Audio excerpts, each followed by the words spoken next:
यदा यदा हि धर्मस्य ग्लानिर्भवति भारत अभ्युत्थानं धर्मस्य तदात्मानं सृजाम्यहम्। परित्राणाय साधूनां विनाशाय च दुष्कृतां धर्म संस्थापनार्थाय संभवामि युगे युगे। अर्थात जब जब धर्म की हानि होगी, धर्म का क्षय होगा और अधर्म में वृद्धि होगी, तब तब मैं श्री कृष्ण धर्म के अभ्युत्थान के लिए स्वयं की रचना करता हूँ, अर्थात मैं अवतार लेता हूँ। अगर सरल शब्दों में कहें या सरल शब्दों में इसका भावार्थ समझें तो सीधे साधे पुरुषों के लिए, उनके कल्याण के लिए, दुष्कर्मियों के विनाश के लिए, धर्म की स्थापना के लिए मैं श्री कृष्ण युगों युगों से हर युग में जन्म लेता आया हूँ। दोस्तों, गीता का यह श्लोक हमें सिखाता है कि ईश्वर की परम शक्ति पे विश्वास करना चाहिए और उनके शरण में नतमस्तक रहना चाहिए। हर हर महादेव, जय भोलेनाथ। नमस्कार, मैं साधना पांडे मार्गदर्शन पे आपका स्वागत करती हूँ। दोस्तों, साल की सबसे बड़ी एकादशी निर्जला एकादशी, अब चूँकि नाम से ही जानते हैं निर्जल रहना बहुत ही ज़्यादा कठिन है, क्योंकि ज्येष्ठ मास सबसे गर्म, सबसे जो है वो अधिक उष्मा वाला मास कहा जाता है। इस मास में भगवान विष्णु का परम प्रिय एकादशी निर्जल एकादशी करी जाती है। अब इस निर्जल एकादशी को करने के संबंधित बहुत सारे जो है दुविधा है, उस सारी दुविधाओं का समाधान करेंगे, जिसमें कि बहुत लोगों का ये प्रश्न है कि निर्जल एकादशी में जल का दान करना उत्तम होगा या नहीं, या दूसरा व्रत कहें, दूसरा प्रश्न कहें तो तुलसी जी 3 दिनों तक बिना पानी के कैसे रहेंगी, यानी कि रविवार, सोमवार और मंगलवार 3 दिनों तक अगर तुलसी बिना पानी के रहेंगी तो वो सूख जाएंगी। बात भी सही है, फिर क्या करें हम। अब जो मुख्य विषय है वीडियो का वो ये है दोस्तों कि अगर आप पूरा निर्जल व्रत नहीं रह सकते तो ऐसा क्या करें कि आपको निर्जल व्रत का फल मिले और आप अपने स्वास्थ्य का, शरीर का ध्यान देते हुए जल भी पी सके। तो चलिए दोस्तों, एक एक करके सारी विशेष बातें जान लेते हैं। अब तक तो आप ये जान ही चुके होंगे कि इस एकादशी का व्रत आपको 18 तारीख को रहना है। 18 जून को बहुत बेहतर एकादशी है, इसलिए 18 जून 2024 को आपको निर्जला एकादशी का व्रत करना है। अब मुख्यतः बिंदु की तरफ चलते हैं कि देखिए, निर्जला एकादशी का व्रत हमें 18 जून को करना है, 19 जून को पारण करना है। अब इसमें सबसे पहली जो दुविधा वाली स्थिति है चावल खाने वालों के लिए कि हम क्या करें, हमें किस दिन चावल छोड़ना चाहिए। देखिए, आपको जो है 17 तारीख को चावल छोड़ना चाहिए। वैसे तो बहुत ही बड़ी एकादशी है, मैं भी आपसे कह देती थी जब 2 दिन में एकादशी आती थी कि आप जो है 1 दिन की एकादशी को चावल छोड़ दें और अगले दिन आप खा भी सकते हैं। लेकिन दोस्तों, इस बार अगर थोड़ा त्याग हो जाए तो आप दोनों ही दिनों में 17-18 दोनों दिनों में ही चावल छोड़ दीजिएगा। अगर संभव हो और आप न कर पाए, छोटा बच्चा है, किसी भी कारण से दिक्कत है, तो आप 18 तारीख को जो है चावल खा सकते हैं, परंतु हाँ 18 तारीख को खा सकते हैं, लेकिन 17 को आपको चावल पूरी तरह से परहेज करना है। तो ये चीज़ ध्यान रखना है। अब दूसरी विशेष चीज़ कि देखिए, निर्जल व्रत अगर आप करते हैं तो बहुत बहुत बड़ी बात है, क्योंकि देखिए भगवान विष्णु की कृपा होगी ना तो ये व्रत क्या कहा जाता है, संसार सागर से व्यक्ति पार हो जाता है। तो अगर आप 18 तारीख को निर्जला व्रत का संकल्प लेते हैं तो आप बिल्कुल आराम से इस व्रत को कर सकते हैं, कुछ विशेष बातों का ध्यान रखते हुए। अब जो लोग हर एकादशी का, पूरे साल की एकादशियों का व्रत करते हैं, वो निर्जला करें या नहीं, इस बारे में भी काफ़ी प्रश्न है।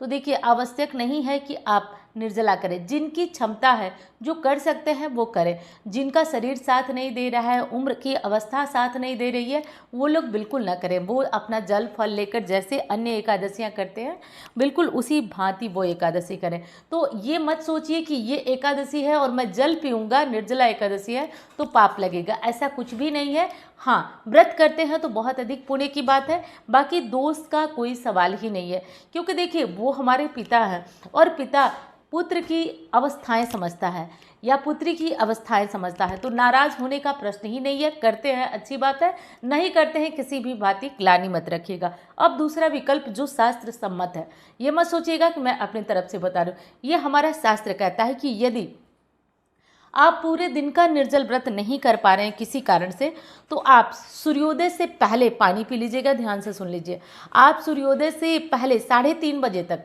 आप पानी पी लीजिएगा। जैसे तीज, करवा चौथ, अन्य व्रतों में सरगी लेते हैं, वैसे अनाज मत लीजिएगा। आपका मन हो तो आप कोई पानी वाला फल ये सब ले लीजिएगा और पानी पी लीजिएगा आप सुबह 3:30 बजे से पहले। उसके बाद आप व्रत अपना शुरू कर दीजिएगा। और ध्यान रखिएगा, आप अगर पूरे दिन का व्रत करते हैं तो अगले दिन 19 तारीख को सूर्योदय के बाद आप पानी पिएंगे, जब पारण का मुहूर्त होगा। इस वीडियो में भी आप पारण मुहूर्त जान सकेंगे। अब ये चीज़ हमारी स्पष्ट हो गई। तो ये तो हमारा पूरा निर्जल व्रत हुआ।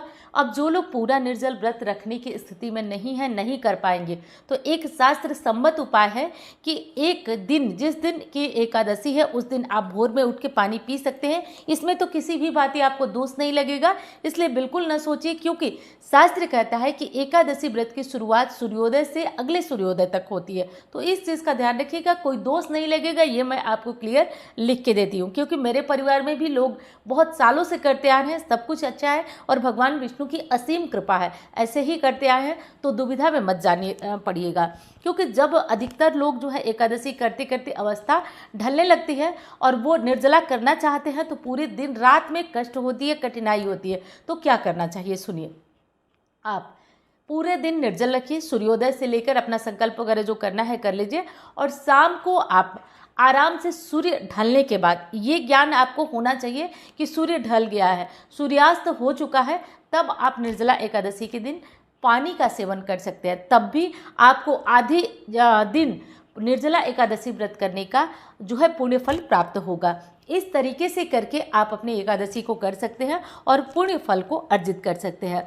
तो अब जिनकी इच्छा नहीं है निर्जला, वो भी जान लिए कि वो नहीं करें तो कोई दिक्कत नहीं है, किसी भी भांति दिक्कत नहीं है। जो पूरे दिन की एकादशी नहीं कर सकते हैं और मन है पुण्य लेने का, तो बस आप आधे दिन की, अगले दिन यानी 18 तारीख को सूर्योदय से शुरू कर सूर्यास्त के बाद आप पानी वगैरह लीजिएगा, तो किसी भी तरह का कोई दोष आपको नहीं मिलेगा। ये चीज़ें आपके बिल्कुल स्पष्ट हो गए। आपको वीडियो पसंद आ रही है दोस्तों, तो प्लीज़ भूलिएगा नहीं लाइक करना, और हाँ, चैनल को सब्सक्राइब भी कर दीजिएगा। आपको इस तरह की ज़रूरी जानकारियाँ मिलती रहेंगी। तो आप ये घबराइएगा नहीं कि पानी पीने से आपका किसी भी भांति व्रत खंडित होता है। पारण का समय यहाँ पे नोट है, आप स्क्रीनशॉट लेके भी इसको रख सकते हैं। अब तुलसी जी की बहुत ज़्यादा संकट की स्थितियाँ हैं कि हम क्या करें, क्योंकि ये तो पक्की बात है कि अगर 3 दिन तुलसी में जल ना डाला जाए आज की गर्मी में, तो वो सूखेंगे। इसमें कोई दिक्कत वाली बात नहीं है, क्योंकि अच्छे खासे प्रतिदिन पानी डालने के बाद पौधों की दिक्कत हो रही है। तो ऐसे में किस दिन हमें जल डालना चाहिए और किस दिन नहीं। देखिए, कायदे से तो तीनों दिन हमें जो है जल नहीं डालना चाहिए।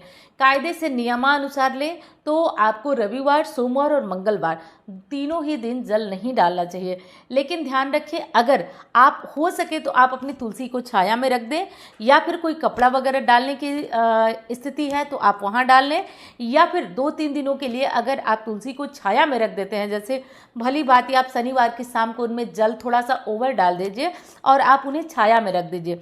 ऐसा हो जाए तो बहुत अच्छा है। और अगर ऐसा भी नहीं कर पा रहे, आपकी मजबूरी है, घर छोटा है या कहीं भी नहीं रख सकते, तो आप क्या करेंगे कि आप मंगलवार को शाम को आप यानी कि 18 तारीख की शाम को आप दिल ढलने के बाद पानी डाल सकते हैं। तो इस तरह से करके हम तुलसी को भी बचा पाएंगे, क्योंकि तुलसी सूख जाती है तो वो भी हमारे लिए एक पाप का कारण होता है। तो इस तरीके से करिएगा, क्योंकि रविवार को तो अधिक दोष है और सोमवार को पूरे दिन की एकादशी पड़ रही है, तो एकादशी को नहीं डाल सकते। और अगर सबसे बढ़िया विकल्प आपके पास है कि आप इन्हें छाया में रख दीजिए, हो सके तो आप शनिवार को थोड़ा ज़्यादा पानी डालिए और उन्हें छाया में रखिए। तो इन चीज़ों का ध्यान रखिएगा। और जो भी जानकारियाँ मैंने दी दोस्तों आज, वो शास्त्र सम्मत है। अब दूसरी चीज़ बता दूं कि निर्जला एकादशी व्रत करना बहुत ही ज़्यादा कठिन है। कोई भी दो राय वाली बात नहीं है कि इसमें बहुत ज़्यादा प्यास लगेगी और मन छटपटाएगा। उसके लिए आप कुछ विशेष बातों का ध्यान रख सकते हैं, जैसे व्रत की जिस दिन व्रत होता है उसके एक दिन पहले के खान पान का असर आपके अगले दिन पड़ता है, वैसे भी और हमेशा भी। तो आप एक दिन पहले का खाना जो है एकदम सादा रखिएगा, एकदम हरी सब्जियां लीजिएगा, कोई तेल मसाला ये सब चीज़ें मत लीजिएगा। हो सके तो जो सीजनल फल हैं, तो वो सब लीजिएगा। ज़्यादा मीठा भी मत लीजिएगा, ज़्यादा नमक भी मत लीजिएगा और ऑयली तो बिल्कुल मत लीजिएगा। और हाँ, सुबह में उठ करके 17 तारीख को और 17-18 की जो भोर वाला होगा 3 बजे 3:30 बजे आप चाहे तो ग्लूकोज पी सकते हैं, 1 चम्मच 2 चम्मच। इससे शरीर में जब ग्लूकोज की मात्रा पर्याप्त रहेगी, आप थकेंगे नहीं, परेशान नहीं होंगे, भक्ति भाव में मन लगेगा। और हाँ, नारियल पानी भी बहुत अच्छा विकल्प है। आप ये सब चीज़ें लेकर के आप अपना व्रत करिए। बाकी तो देखिए, भगवान की कृपा रहे ना तो कहा जाता है कि पंगु लंघयते गिरि, लंगड़ा भी पहाड़ चढ़ सकता है। तो बिल्कुल उनकी कृपा हो, उनके सहारे आप अपना व्रत कर लीजिए। और जो लोग नया व्रत करना चाहते हैं बिल्कुल करिए, कोई दुविधा वाली बात नहीं है, बिल्कुल कर सकते हैं। जो नहीं करना चाहते हैं उनके लिए तो तमाम तरह के बहाने हैं, लेकिन जो करना चाहें कर सकते हैं। आपको वीडियो अच्छी लगे तो लाइक करिएगा, चैनल को सब्सक्राइब करिएगा। और हाँ, कमेंट बॉक्स में हर हर महादेव लिखना मत भूलिएगा। धन्यवाद। हर हर महादेव।